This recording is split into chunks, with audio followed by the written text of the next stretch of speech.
Physics physics हो या की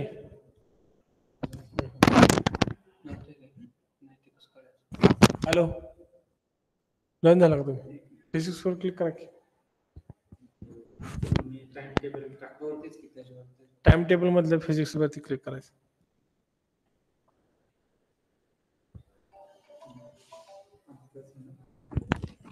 गाडी सर बघ हां हां हां हां बोला सर बोला बोला हां रेंज कमी हां रेंज कमी बोला ऍक्सेस होत नाही तुम्ही तुम्ही जॉईन झाला का आले आले आले तुम्ही जॉईन झाला का हो जॉईन झाले जॉईन हां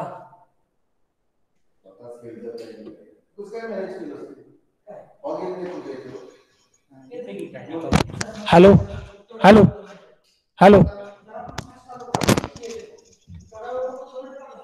ऍडमिट करून घ्या की ऍडमिट म्हणा की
हॅलो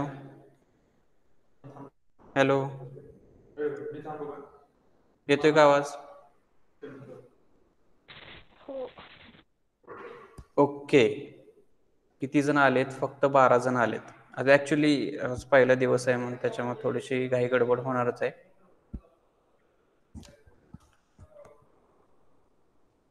ओके ठीक आहे तर सगळ्यांना व्यवस्थित आवाज येतोय का खरखर आवाज येतोय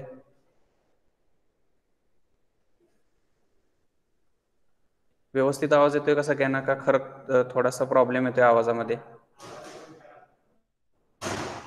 ओके दुसरी गोष्ट आता मला माहित नाही हे गुगल मीट किती जणांनी वापरले आधी पण तिथं तुम्हाला कॉलरला एक इंटरफेस दिसेल तर तिथं जे माईकचं असेल ते तुमचा माईक बंद करा आणि जो कॅमेरा असेल तो कॅमेरा पण बंद करा आता काही जणांचं काय कोणाचं घर दिसतंय कोणाचं काय दिसतंय तर जो काय तिथं कॅमेरा असेल तो कॅमेरा तुम्ही बंद केला तरी चालेल जेणेकरून सगळ्यांना व्यवस्थित आवाज जायला आणि नेटवर्कचा प्रॉब्लेम येणार सापडतोय का कॅमेरा ओके कॅमेरा बंद केलाय अजून कोण राहिले कॅमेरा बंद करायचं का मी सांगतोय कॅमेरा बंद करायला कारण की काही जण गावात वगैरे असतात आणि त्यांना तेवढी रेंज नसते जेवढी 4G एक्सपेक्टेड आहे गुगल मीटला त्याच्यामुळं जर तुम्ही कॅमेरा बंद केला तर ते सगळ्यांसाठी व्यवस्थित राहील अजून कोण आहे?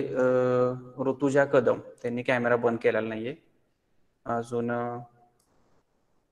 ओके, कोण राहिले अजून? तर तुम्ही कॅमेरा बंद करा सगळ्यांनी, म्हणजे जेणेकरून सगळ्यांना व्यवस्थित ते लेक्चर ऐकता येईल. ठीक आहे. तर आज पहिलं लेक्चर आहे तुमचं. इथं पण कोणाच तरी कॅमेरा चालू आहे बरं का. कोण आहे? मोसीम मोलानी. कॅमेरा तुम्ही बंद केला तरी चालेल. ओके ओके ओके, ठीक आहे. तर मी शेअर करतो. एक मिनिट.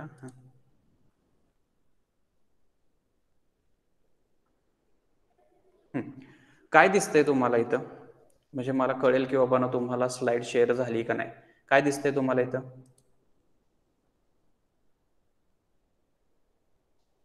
काय दिसतंय सांगा बघू. Recent paired. काय दिसतंय तुम्हाला? जी ओके ओके, जी माझी टॅब असेल बाबांनो, जी फिजिक्सची टॅब असेल, तर ती फिजिक्सची टॅब तुम्ही पिन करून ठेवा, म्हणजे फक्त तुम्हाला तीच दिसेल व्यवस्थित. बाकी काही तुम्ही पिन केलं नाही तरी चालेल. तिथं पिनचा ऑप्शन असतोय बघा, तुम्ही पिन केलं तर आता इथं बघा सरांचं, मी वैभव सरांचं इथं पिनचा ऑप्शन आहे, इथं पिनला मी क्लिक केले तर ते पिन करा, जेणेकरून तीच फक्त तुम्हाला विंडो दिसेल आणि बाकीचे तुम्हाला साईडला होते. ठीक आहे, ओके. तर मी पॉवर पॉईंट प्रेझेंटेशन चालू करतो. तुम्हाला काय दिसतंय मला व्यवस्थित सांगा. काय दिसतंय आता? आता व्यवस्थित सांगा. आता आपण लेक्चर चालू करू. काय दिसतंय तुम्हाला? वाचता येतं व्यवस्थित? काय दिसतंय? बोला बोला. तुम्ही बोलला तरी चालेल, तुम्ही ते अनम्यूट करून तिथं बोलला तरी चालेल बरं का. फक्त कॅमेरा बंद ठेवा, कारण की नेटवर्कचा प्रॉब्लेम असल्यामुळं. काय दिसतंय तुम्हाला इथं? शेअर दिसते का? माझी स्लाइड दिसते का तुम्हाला? ओके ओके, ठीक आहे. काय लिहिलेलं दिसतंय? लिहिलेलं व्यवस्थित दिसतंय का? हो, सिलेबस मॅथमॅटिकल फिजिक्स. एक minute, unit number 1 presentation. Unit number 1 दिसतंय का तुम्हाला?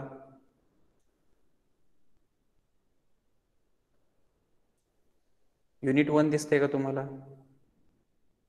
फर्स्ट स्लाइड दिसते तुम्हाला?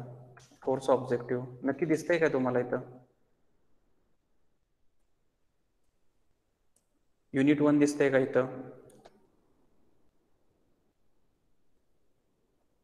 पार्शियल डिफरन्शियल इक्वेशन काय दिसतंय? वाचा पडदिशी स्क्रीनवर काय दिसतंय तुमच्या?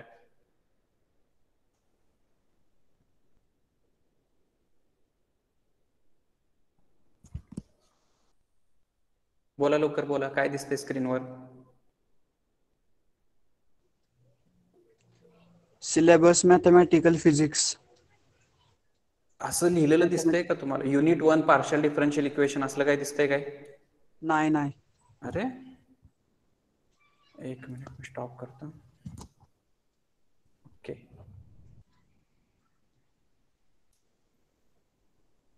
म्हणजे ही विंडो दिसते का तुम्हाला? एक मिनिट, मी ही पण कॅन्सल करतो. ओके,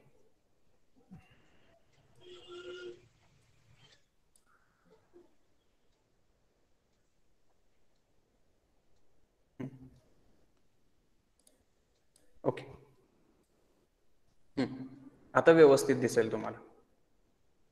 एक मिनिट. हा, आता काय दिसतंय सांगा? आता व्यवस्थित दिसेल. Unit 1 partial differential equation. Correct correct, okay. आता व्यवस्थित दिसतंय. आता मी फुल स्क्रीन केली. हो हो दिसतंय. ओके ओके, सगळ्यांना व्यवस्थित दिसतंय? सगळ्यांना व्यवस्थित दिसतंय? बाकीचे कुठे गेले?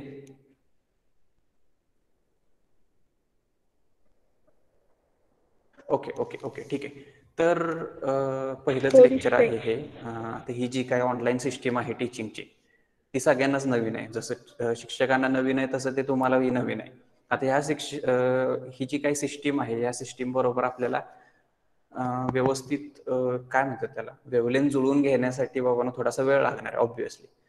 तर माझी अशी इच्छा आहे की बाबांनो तुम्ही आजचं लेक्चर संपल्यानंतर की तुम्ही गुगल ड्राईव्हवर वगैरे जावं किंवा तुम्ही यूट्यूबवर जावं आणि how to use Google Meet किंवा त्याच्याबद्दलचे ट्युटोरियल्स एक छोटीशी 10-15 मिनिटात कोणीतरी युट्यूबवर एक्सप्लेन केलेलं असेल की बाबांनो गुगल मीट कसं वापरायचं आणि त्याचे फीचर्स काय काय.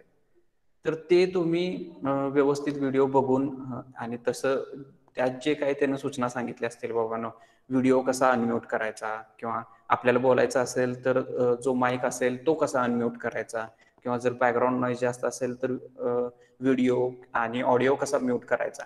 या ज्या काही सगळ्या गोष्टी आहेत ते कोणीतरी युट्यूबमध्ये कुठल्या तरी ट्युटोरियलनं किंवा कुठल्या तरी ट्युटरनं तुम्हाला ते एक्सप्लेन केलं असेल तर तशी एखादी तुम्ही व्हिडिओ बघा की जेणेकरून तुम्हाला हे जे गुगल मीट आहे हे ऍप्लिकेशन तुम्ही इझिली ऑपरेट करू शकता आणि तुम्हाला काही प्रॉब्लेम येणार. ठीक आहे. दुसरी गोष्ट आज हे पहिलंच लेक्चर आहे त्याच्यामुळं सगळ्यांना ही जी काही सिस्टीम असेल ती सिस्टीम व्यवस्थित वापरता यावी हे एवढं तरी आपण आज साध्य केलं तरी खूप झालं. ओके. तर मी चालू करतो. माझं नाव तुम्हाला माहितच आहे. ऍक्च्युली कॅमेरा नसल्यामुळे तुम्ही बघू शकत नाही मला, पण उद्या ह्या ज्या काही टेक्निकल प्रॉब्लेम्स असतील ते उद्याच्या लेक्चर पासून ते ओव्हरकम केले जातील डिपार्टमेंटमधनं पण. ठीक आहे. तर माझं नाव आहे शुभम जितुरी. मी ॲस्ट्रोफिजिक्स शिकवलेलं आहे आणि इथं बरेचसे स्टुडंट्स आहेत की जे ॲस्ट्रोफिजिक्स होतच त्यांचा, तर ते मला व्यवस्थित ओळखतील. ज्यांना माहीत नाहीये तर माझं जितुरी सर तुम्ही म्हटला तरी चालेल मला. आणि माझं सेट आणि गेट क्वालिफाईड आहे मी. तुम्हाला काही शंका असतील तुमच्या जॅमच्या वगैरे तर त्या तुम्ही इझिली मला विचारू शकता. काही हेजिटेशन बाळगण्याची काही गरज नाही. ओके. आणि नेक्स्ट जो मुद्दा आहे तर माझ्याकडे मॅथमॅटिकल फिजिक्स आहे टीचिंगला तुमचं. आता मॅथमॅटिकल फिजिक्स म्हटल्यानंतर तुम्ही बऱ्याचशा गोष्टी आधीच मॅथ्समध्ये तुम्ही शिकलाय. एक मिनिट, कोणतरी ऍक्च्युली जॉईन होते. एक मिनिट. आता ऍक्च्युली मी तिथं स्क्रीन प्रेझेंट करतोय आणि इथं कोणतरी जॉईन होतंय मधनच, त्याच्यामुळे मला ते नोटिफिकेशन पडते. ठीक आहे. व्यवस्थित दिसतंय तरी आता तुम्हाला?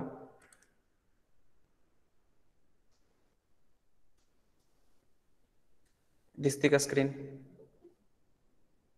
परत कोणतरी जॉईन झाले बघा.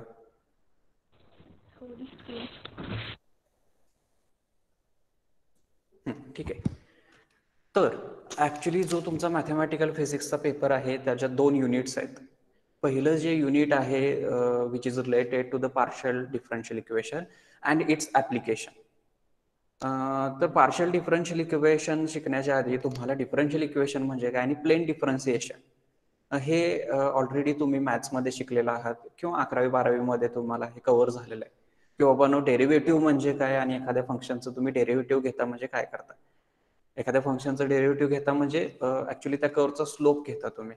ठीक आहे. समजा एखादा कर्व असेल, समजा एक कार्टेशियन कोऑर्डिनेट असेल आणि ह्या कार्टेशियन कोऑर्डिनेट सिस्टीम मध्ये असा एखादा कर्व असेल आणि if you want to take a derivative of this curve then what that derivative gives you, that derivative gives you the slope of that function. then म्हणजे एखाद्या कर्वचं जर तुम्ही डेरिव्हेटिव्ह घेत असाल तर त्या कर्वचा डेरिव्हेटिव्ह आपल्याला स्लोप देतो त्या कर्वचा. ठीक आहे. ह्या गोष्टी तुम्ही शिकलेला आहे. म्हणजे डेरिव्हेटिव्ह म्हणजे काय आणि त्याचं इंटरप्रिटेशन बाबांनो डेरिव्हेटिव्ह कशासाठी वापरलं जातं. पहिली गोष्ट म्हणजे एकतर तुम्ही कर्वचा कर्वेचर काढू शकता, हे इंटरप्रिटेशन आहे डेरिव्हेटिव्हचं. आणि नेक्स्ट ऍप्लिकेशन म्हणजे तुम्ही एखादा फंक्शन दिलेला असेल आणि त्या फंक्शनचा मॅक्झिमा मिनिमा काय असेल हेही तुम्ही शिकलाय. आय थिंक फर्स्ट इयरला तुम्हाला असेल. म्हणजे समजा असं कार्टेशियन कोऑर्डिनेट सिस्टीम असेल आणि असा कर्व असेल तर बाबांनो तुम्ही डिफरन्शियल इक्वेशन किंवा डेरिव्हेटिव्हच्या मदतीनं तुम्ही ह्या फंक्शनचा मॅक्झिमा काय असेल म्हणजे हा तुमचा मॅक्झिमम पॉईंट काय असेल किंवा हा तुमचा मॅक्झिमम असेल किंवा हे जे काही मॅक्झिमम पॉईंट आहेत ते कशा पद्धतीनं काढायचे डेरिव्हेटिव्हच्या मदतीनं तर हे तुम्ही शिकलाय. मिनिमा पॉईंट जो असेल तो मिनिमा पॉईंट कसा काढायचा ह्या गोष्टी तुम्ही शिकलेला आहे. म्हणजे derivative apart from differential equation and its application you already familiar with those terms. So ते तुम्ही शिकलेलं आहे. आता नेक्स्ट जे तुम्हाला शिकायचंय फिजिक्समध्ये किंवा जे मॅथमॅटिकल फिजिक्समध्ये जे शिकणार आहे तुम्ही तर ते शिकणार आहे पार्शियल डिफरन्शियल इक्वेशन. ठीक आहे. मी पार्शियल डेरिव्हेटिव्ह म्हणत नाही, पार्शियल डेरिव्हेटिव्ह पण तुम्ही शिकलाय.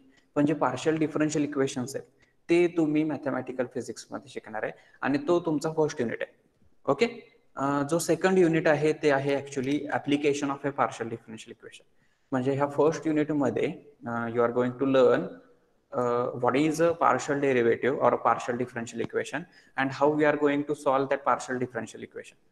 And this second unit is totally related to the first unit, but in a second unit you are going to apply what you learn in a unit number 1. Okay. In the second unit you are going to learn how you can solve the equation of a progressive wave. Here you can see the syllabus of a second unit, which is totally related to the application of a partial differential equation. And in the second unit, you are going to learn or you are going to solve a progression of a wave, a progression of a 3-dimension wave, how wave is going to progress in a certain medium, and the steps related to the progressive wave, which you are going to learn in second unit. And this study or the study of a progressive wave is totally related to the partial differential equation. So before you are going to learn the second unit, the applications of a partial differential equation, you must have to familiar with what is a partial differential equation and how we have to solve those things, or how we can solve the partial differential equation and what the solution of that partial differential equation tells us. So those things you are going to learn in unit number 1. What is a partial differential equation you are going to learn in unit number 1 or in first chapter, and the second chapter is totally related to the application. Next you are going to learn that the equation of a vibrating string. You already learned the equation of a vibrating string in 11th standard, but those steps are related to the one-dimension system. But here you can learn the equation of a vibrating string in 3-dimension system. Here in third year, the things are so complicated because we are going to solve the equations in 3-dimension system, and this solution or this process of a solution is totally related to your first chapter. Next, how heat is going to flow in certain medium, and the steps related to that is totally related to the partial differential equation. So in this first unit, you are going to learn what is a differential equation and how you can solve that differential equation. And this second chapter is a total application of that first chapter. And in second chapter, you are going to learn the physics behind the progressive wave and how you can interpret something related to the partial differential equation. And you are going to learn the equation of a vibrating string and equation of a heat flow, and how that equation we can solve with the help of a partial differential equation. Those things you are going to learn in a first chapter. So your first unit is a totally depend on a partial differential equation, how you can solve the partial differential equation in Cartesian coordinate system, and the applications of partial differential equations you are going to learn in a second chapter. Okay. So this is your syllabus of a unit number 1. Okay. And unit number 2 is a bit interesting if you are studying for a JAM exam, or if you are preparing for MSc entrance, or so many things. If you are studying for various competitive exams related to the physics syllabus, then this chapter is so much important for you. Okay, this chapter is too much important for you. In this chapter, you are going to learn various coordinate system, or various coordinate systems which you are going to use to specify the system. In this chapter, you are going to learn Cartesian coordinate system.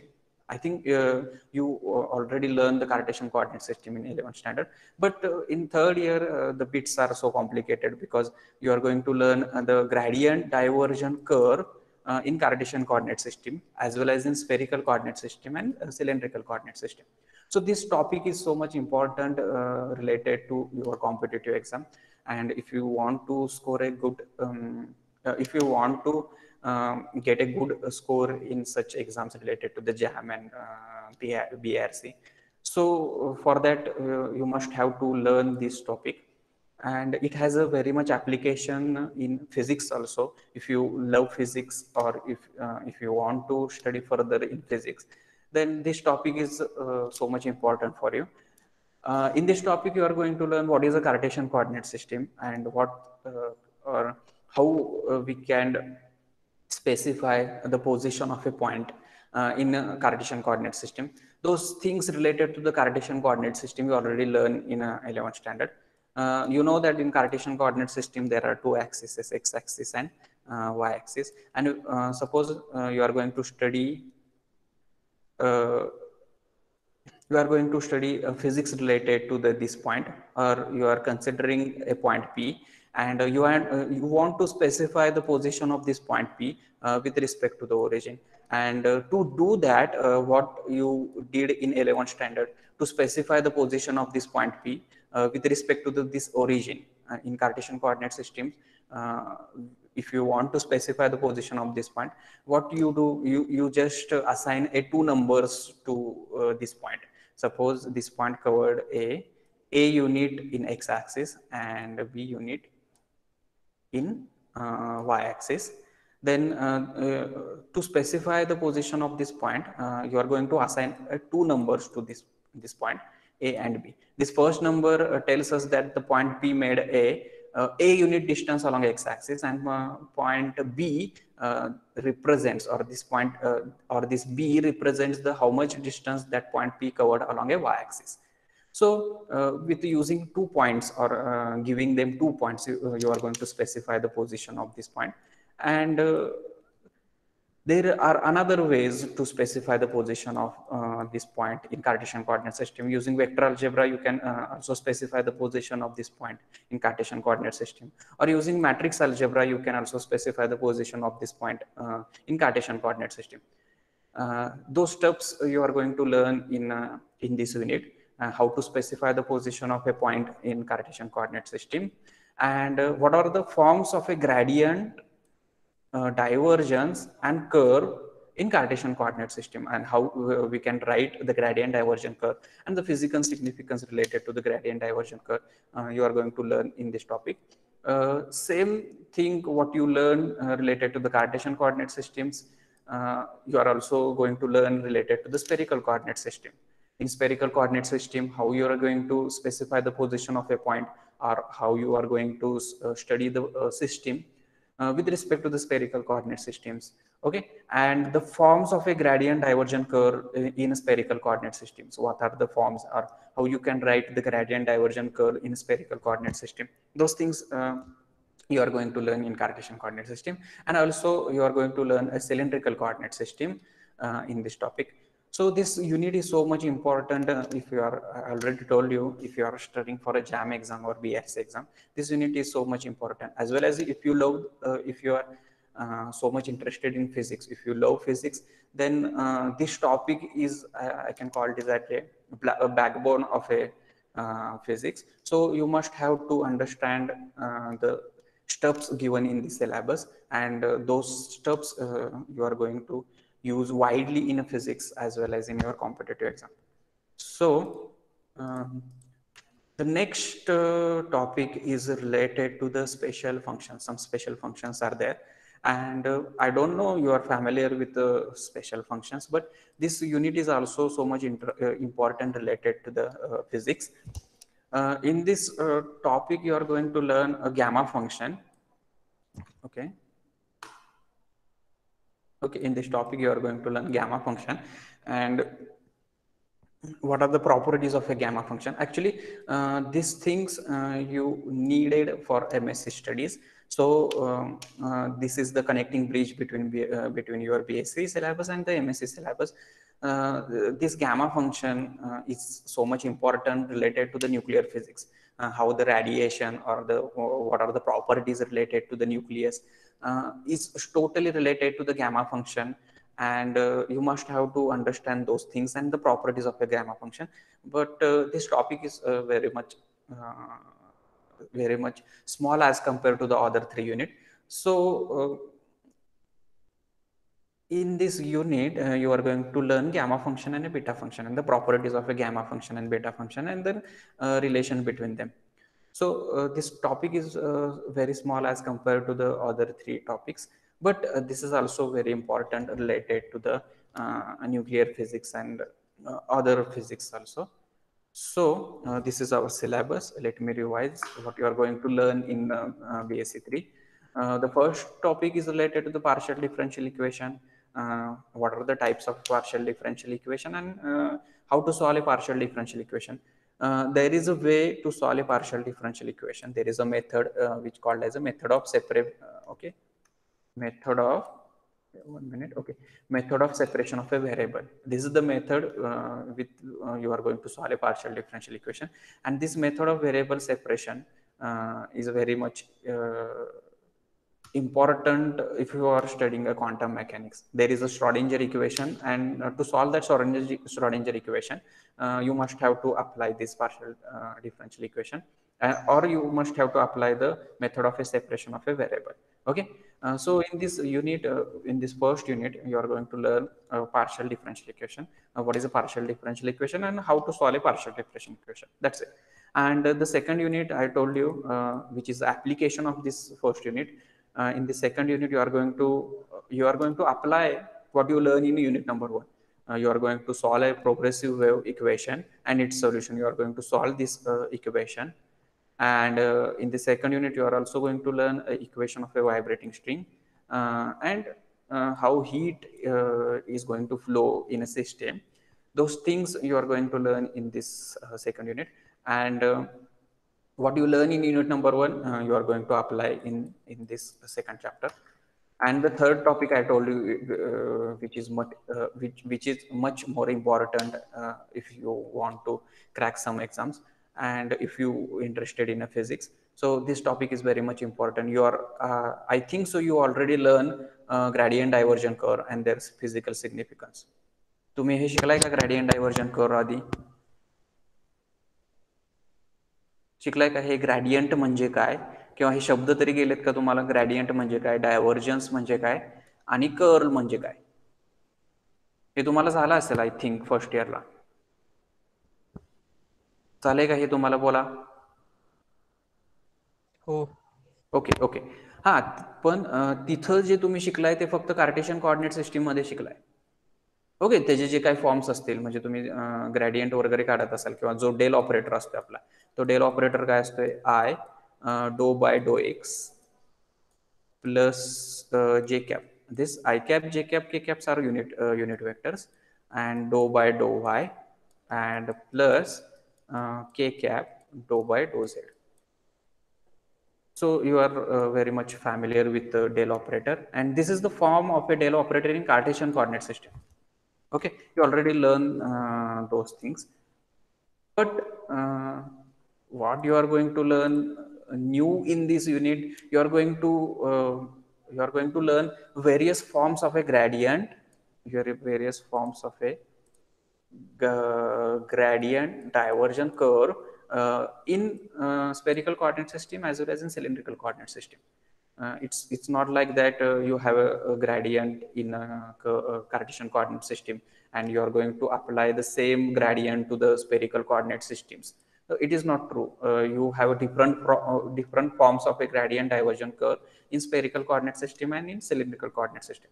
So those steps you are going to learn in a orthogonal curvilinear coordinate system, and some special functions you are going to learn in last topic.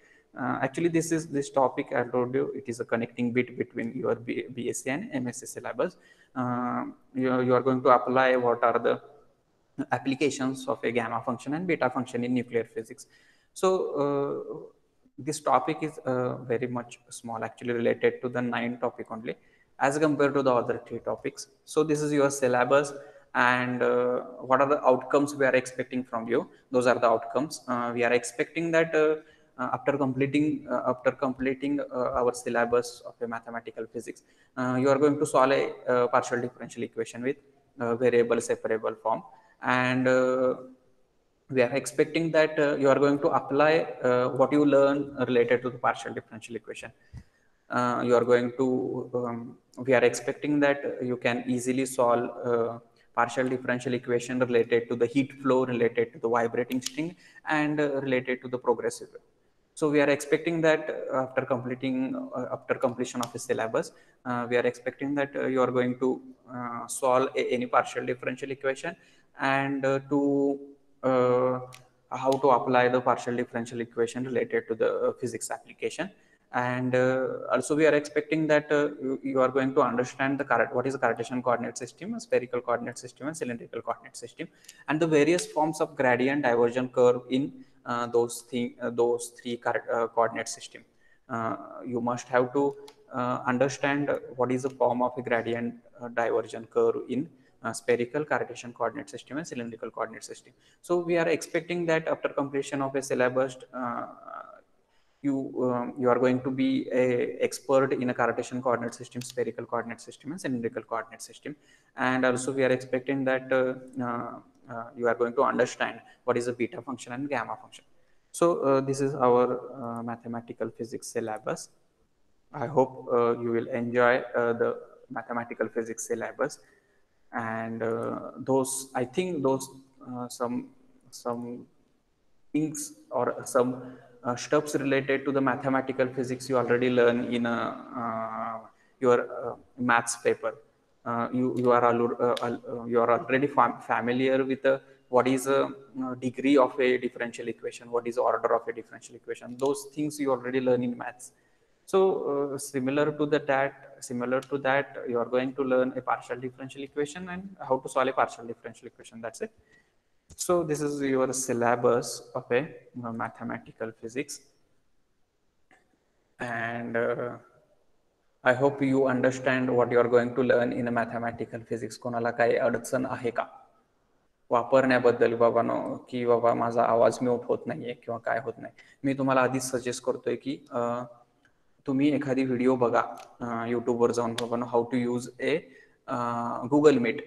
Okay, effectively how to use Google Meet. सगळ्यांना वापरता येते, पण effectively तुम्ही ते कशी वापरायची हे तुम्ही ते युट्यूबवर एखादी छोटीशी व्हिडिओ बघून ते तुम्ही शिकू शकता.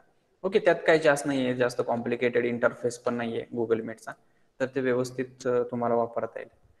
नेक्स्ट जो तुमचा आवडता क्वेश्चन आहे की बाबांनो सर बुक्स कुठले आहेत मॅथमॅटिकल फिजिक्ससाठी, कुठले बुक्स वापरायचे, तर मी तुम्हाला सजेस्ट करेल की युनिट नंबर 1 साठी HK Das, mathematical physics bye HK Das, as a textbook म्हणून पण तुम्ही वापरू शकता. उत्कृष्ट बुक आहे, इंडियन ऑथरनं लिहिल्यामुळं जे काय आपले इंडियन माइंड्स असतात बाबा, जे इंडियन स्टुडंट्सचे जे क्वेश्चन्स असतात ते क्वेश्चन्स विचारात घेऊन HK दास यांनी व्यवस्थित ते पुस्तक लिहिलेलं आहे. आणि मला वाटत नाही की ते पुस्तक वापरल्यानंतर तुम्हाला काही अडचणी येतील किंवा बाबा तुम्हाला काही समजणार नाही त्याच्यात.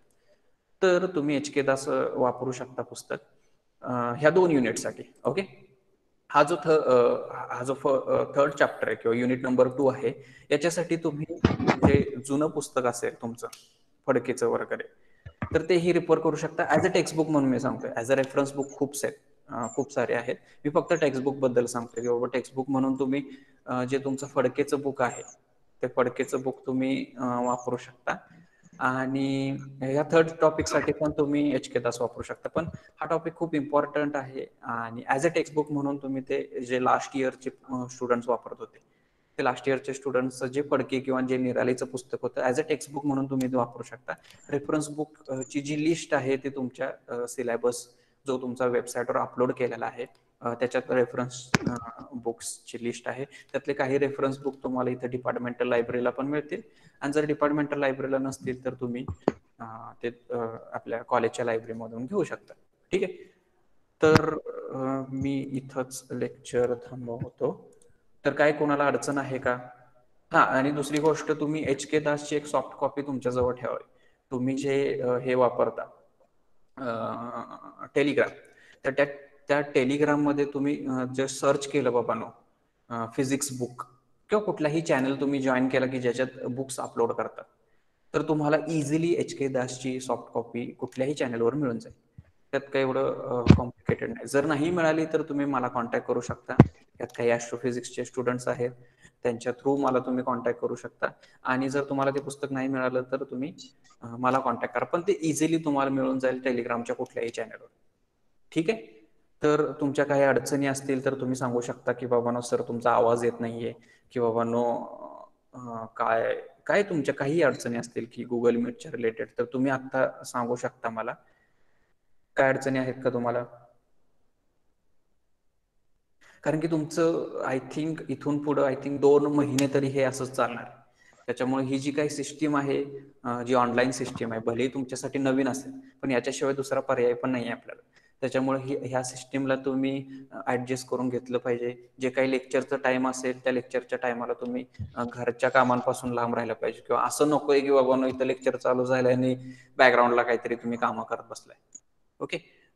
तर असं काही होता कामा नये.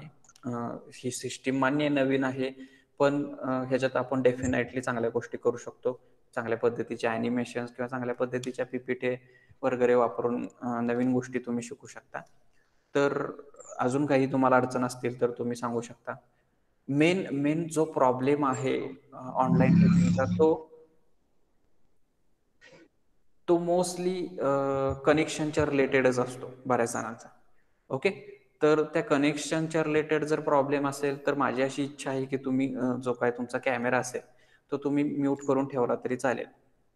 आता बरेचसे जण कॅमेरा तुम्हाला ऑन करावे लावतील का, कारण की मे बी त्यांना विश्वास असेल नसेल, पण मला विश्वास आहे तुमच्यावर की बाबा तुम्ही माझं व्यवस्थित लेक्चर ऐकत असाल आणि बॅकग्राऊंडला तुमचं गेम खेळणं किंवा बाकीचं काय घरची कामं असतील ते ते तुम्ही करत नसाल अशी मी अपेक्षा करतो.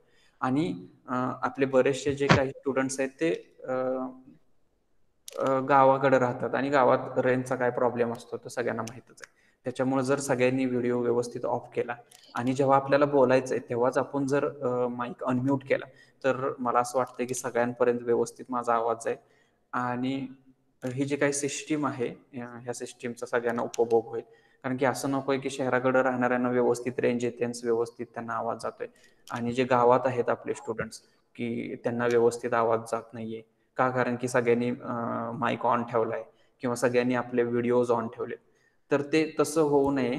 तर त्याच्यामुळे जो काही तुमचा व्हिडिओ असेल तो तुम्ही व्हिडिओ ऑफ करून ठेवला तरी चालेल. आणि एक छोटीशी व्हिडिओ बघा, वाटलं तर मी तुम्हाला एक युट्यूबवरनं व्हिडिओ तुम्हाला सेंड करतो की बाबा ह्या व्हिडिओमध्ये व्यवस्थित एक्सप्लेन केले की बाबा how to use Google Meet. So हे तुम्हाला शिकलंच पाहिजे. आता इथं पण बघा कोणाचं तरी माईक अनम्यूट नाहीये. ओके. तर त्या गोष्टी तुम्हाला जमल्या पाहिजेत की बाबा माईक कसा म्यूट करायचा. ओके. ठीक आहे. काही शंका आहेत का कोणाला? आता किती पार्टिसिपेट आहेत आपल्याकडे? 22 जण. ओके. तर अजून बरेचसे जण आहेत की ज्यांना हे नोटीस पोचली नाहीये. आता फक्त 22 जणांनीच ऍडमिशन घेतले का, असं आहे का? असं काय आहे का?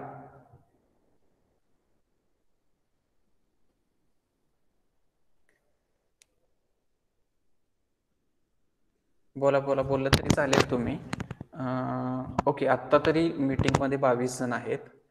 तर ज्यांना नोटीस पोचली नसेल किंवा ज्यांचं मे बी व्हॉट्सअप पण नसेल काही जणांपर्यंत, तर त्यांच्यापर्यंत हे पोहोचवण्याची जबाबदारी मी कोमल जाधवला देतो. ॲक्च्युली ती ॲस्ट्रोची CRS होती, म्हणून मी तिच्यावरची जबाबदारी देतो की बाबांनो ती लिस्ट मी तुला पाठवते बाबांनो किती जणांनी ॲडमिशन घेतले ॲक्च्युली फिजिक्सला, आणि त्या कॅन्डिडेटला हे कळलं पाहिजे की बाबा ऑनलाईन लेक्चर चालू झाले. भले बऱ्याच जणांकडे व्हॉट्सअप नसणार आहे, ऑब्व्हियसली नसणार आहे. तर त्याच्यामुळं त्यांच्याशी कॉन्टॅक्ट करणं आणि त्यांना बाबांनो सांगणं की कसं तुम्ही जॉईन करू शकताय बाबांनो, किंवा कसं तुम्ही ह्या फ्लोमध्ये येऊ शकताय. मान्य आहे ह्या गोष्टी नवीन आहेत, पण आपल्याला हे सगळेजण एकत्र येऊन ह्या गोष्टी केल्याच पाहिजेत. त्याशिवाय दुसरा पर्याय नाही आपल्याकडे. ठीक आहे. तर काही शंका आहेत का तुमच्या? म्हणजे मी इथं मीटिंग एंड करू शकतो. काय शंका आहेत का तुमच्या? बोला. हां. आणि दुसरी गोष्ट, एक गुगल क्लासरूम काढली पाहिजे आपल्याला. मॅथमॅटिकल फिजिक्सचं जे काही असाइनमेंट असतील किंवा जे काही प्रॉब्लेम्स असतील तर ते मी गुगल क्लासरूमवर टाकत जाईल. गुगल क्लासरूमचा मला एक वाईट अनुभव असा आलाय की एखादं असाइनमेंट टाकलं, मी ॲस्ट्रोच्या आधी हे प्रयोग केलेला आहे. एखादं असाइनमेंट टाकलं आणि त्यांना म्हटलं की बाबांनो तुम्ही सबमिशन करा 4 दिवसात 5 दिवसात, तर ते जे वेळेत सबमिशन असतं ते वेळेत सबमिशन होत नाही. आणि त्याचा इफेक्ट मग पुढे तुमच्या मार्कावर होऊ शकतो. म्हणजे बऱ्याच जणांचं झालेलंच आहे ॲस्ट्रोच्या, की ज्यांनी व्यवस्थित गुगल क्लासरूम वापरलं नाही. तर तसं काय करू नका. मान्य ही नवीन सिस्टीम आहे, मान्य तुम्हाला कंटाळा पण येईल नसं तसं, परत मोबाईल हातात घेतल्यावर गेम खेळण्याची इच्छा होईल, बाकी सगळ्या आहेत गोष्टी. पण तुम्हाला हे व्यवस्थित जमलंच पाहिजे. तुम्ही हे केलंच पाहिजे, कारण की ह्याच्याशिवाय दुसरा पर्याय नाही. तुम्ही कोरोनाच्या काळात कुठलाही क्लास आणि कुठलंही तुम्ही इन्स्टिट्यूटला जाऊन लेक्चर डायरेक्टली अटेंड करू शकत नाही. It's impossible. जोपर्यंत लस येत नाही तोपर्यंत हे आपल्याला असंच केलं पाहिजे. ते मे बी एक्सपेक्टेड डेट आहे ती डिसेंबरपर्यंत. सो हे 2-3 वर्ष काय 2-3 महिने जे काय असतील ते तुम्ही 2-3 महिने त्या पद्धतीने शिकलंच पाहिजे. ठीक आहे. आणि अजून एक सूचना तुम्हाला सांगायची अशी आहे की जे तुमचे नेम्स आहेत इथं गुगल क्लासरूममध्ये तुम्ही बघू शकता. इथं आता जे नेम्स टाकलेले आहेत ते तुमचंच नेम असावं. आता इथं कोमल जाधव टाकलेलं आहे, ठीक आहे. किंवा काही जणांचं वेगळंच काहीतरी नाव असतंय 007 आणि असलं काही नको.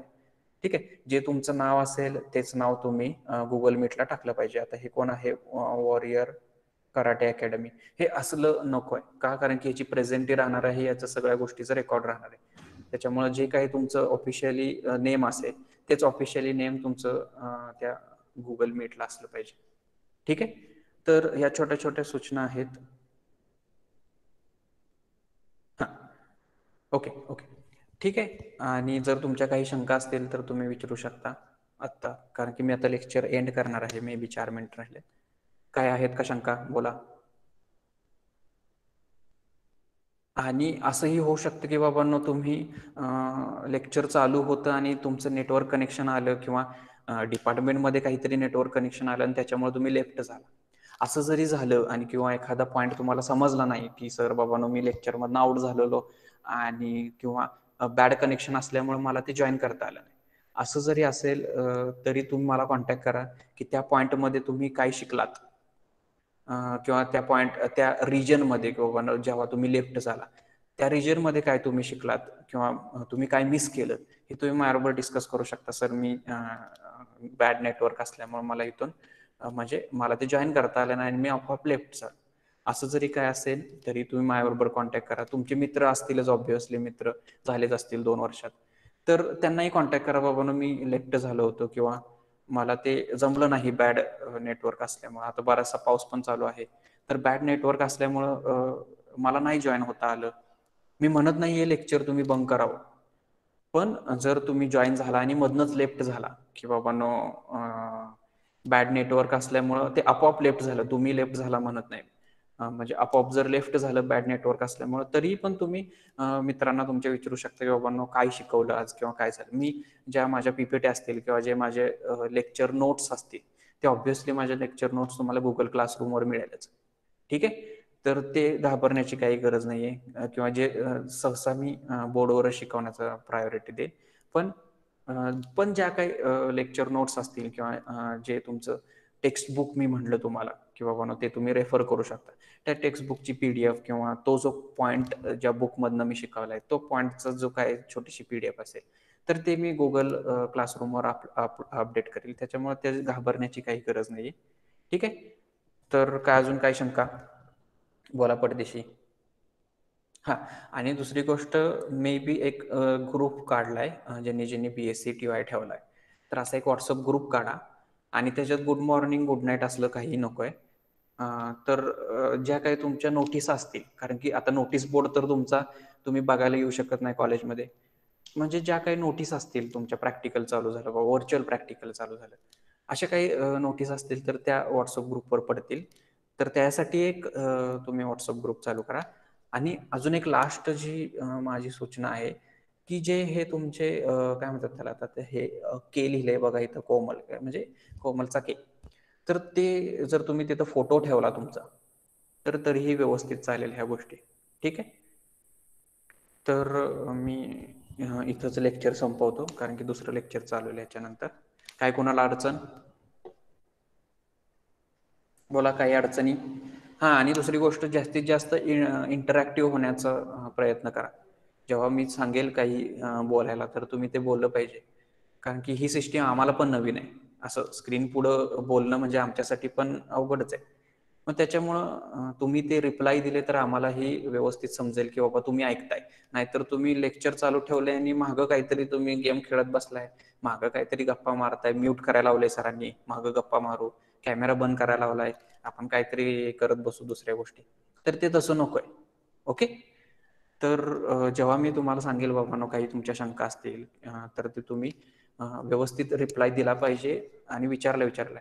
आता हे ठीक आहे की बाबांनो नवीन आहे नंतर आपल्याला ही सिस्टीम जर आपल्या व्यवस्थित समजली किंवा जी काही गुगल मीटचे ऍप्लिकेशन्स आहेत किंवा जे काही फीचर्स आहेत ते व्यवस्थित समजले, तर इथून पुढे मी नाव घेऊन पण तुम्हाला विचारू शकतो की बाबांनो काय चाललंय किंवा ह्या प्रश्नाचं उत्तर काय.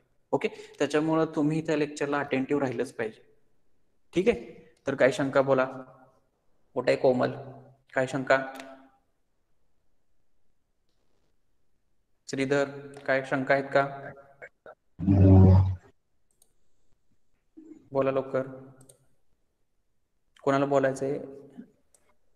तुम्ही तिथं अनम्यूट बटन आहे, तुम्हाला तिथं दिसतच असेल ना, ह्या पद्धतीचं बटन आहे. त्या बटनला तुम्ही क्लिक करून स्वतःला अनम्यूट करू शकता. स्क्रीन तर मी शेअर केलेलीच आहे. इथं बघा, इथं अनम्यूटचं बटन आहे. मीटिंग एंड करण्यासाठी इथं आहे. तुमचा जो कॅमेरा आहे तो कॅमेरा चालू करण्यासाठी इथं आहे. आणि प्रेझेंटेशनचं काही नाहीये, तुम्हाला प्रेझेंट करण्याची काही गरज नाहीये. ओके, बोला काय शंका आहे का? राजेंद्र, मोहसिन, बोला तुम्ही, काय शंका आहेत का?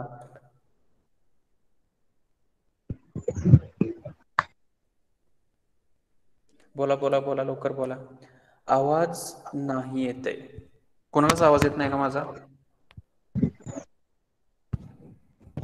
कोणालाच येत नाही का आवाज माझा? कारण की इथं माईक तरी चालू आहे, इथं मला कळतंय ते माईक चालू आहे माझा. ओके ओके ओके, येतोय येतोय. ओके ओके, कट होते. हा, मला तेच म्हणायचे की काही जणांना नेटवर्कचा प्रॉब्लेम असू शकतोय, कारण की पावसाचं वातावरण आहे आणि बरंच जोरात वारही सुटलेलं असते. त्याच्यामुळं माझी अशी इच्छा आहे की तुम्ही व्हिडिओ आणि जो काय ऑडिओ असेल तो तुम्ही म्यूट करा आणि जेव्हा तुम्हाला बोलायचं असेल तेव्हाच तुम्ही बोला, म्हणजे जेणेकरून सगळ्यांना व्यवस्थित आवाज जाईल. त्याच्यामुळे मी सांगतोय तुम्ही ऑडिओ आणि व्हिडिओ म्यूट करा. ऍक्च्युअली जे काय ऑफिशियली आहे त्याच्यानुसार तर तुम्ही ऑडिओ आणि व्हिडिओ ऑन ठेवला पाहिजे, पण मला माहित आहे ही सिस्टीम कशी आहे. त्याच्यामुळे माझी तरी अशी अपेक्षा आहे की तुम्ही ऑडिओ व्हिडिओ म्यूट करून ह्या सगळ्या गोष्टी अटेंड करा. ठीक आहे, काय शंका बोला. आता इथं चॅटवर काय आहेत का शंका? तुम्हाला जर अजूनच जास्त ऑडिओ प्रॉब्लेम असेल तर तुम्ही इथं चॅट पण करू शकता. नो सर, ओके ओके, ठीक आहे. तर मी इथंच लेक्चर थांबवतो. तुमचं एक 5 मिनिटात पुढचं लेक्चर चालू होईल. ठीक आहे, थांबू का लेक्चर? अरे हो नाही काय तर बोला. ओके ओके ओके, ठीक आहे ठीक आहे. ठीक आहे, मी इथंच थांबतो. आणि दुसरी गोष्ट म्हणजे एक गुगल क्लासरूम मी तयार करतो आणि त्या क्लासरूमची लिंक मी ह्याच्यावर ठेवतो. जो काही ग्रुप काढलाय तर त्या ग्रुपवर मी गुगल क्लासरूमची लिंक टाकतो आणि तो गुगल क्लासरूम तुम्ही जॉईन करा. ठीक आहे, म्हणजे जेणेकरून ज्या काही नोट्स वगैरे असतील किंवा जे असाइनमेंट असेल, असाइनमेंट तुम्हाला दर आठवड्याला मिळणारच आहे आणि ते असाइनमेंट दिलेल्या वेळेत तुम्ही सोडवलंच पाहिजे. पण जे काय असेल ते त्या गुगल क्लासरूमवर जाईल आणि व्हॉट्सअपवर काही होणार नाही. म्हणजे व्हॉट्सअपवर असाइनमेंट पाठवा असं काही होणार नाही. तर ते सगळं ऑफिशियली गुगल क्लासरूमवरनच होईल आणि ते तुम्ही व्यवस्थित जॉईन केलंच पाहिजे. ठीक आहे, तर मी इथंच थांबतो आणि मीटिंग एंड करतो. एक 5-6 मिनिटात पुढचं लेक्चर चालू होईल.